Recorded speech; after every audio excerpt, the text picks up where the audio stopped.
بسم اللہ الرحمن الرحیم۔ بیٹی، دودھ میں تھوڑا سا پانی ملا دے۔ حضرت عمر رضی اللہ تعالیٰ عنہ یہ الفاظ سن کر رک گئے۔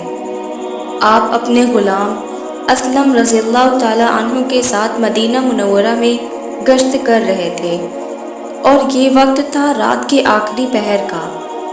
آپ نے سنا کوئی لڑکی رو رہی تھی، امی جان، امیر المومنین نے تھوڑے دن پہلے ہی اعلان کروایا ہے کہ دودھ میں پانی ملا کر فروخت نہ کرنا۔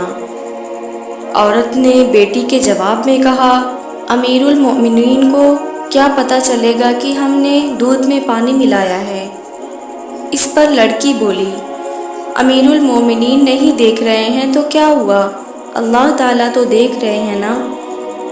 حضرت عمر رضی اللہ تعالیٰ عنہ لڑکی کا جواب سن کر بہت خوش ہوئے، اتنے خوش ہوئے کہ اپنے بیٹے عاصم کی شادی اس لڑکی سے کر دی۔ اس لڑکی سے ایک لڑکی عاصم پیدا ہوئی۔ یہ حضرت عمر بن عبدالعزیز رحمۃ اللہ کی والدہ ہوئی۔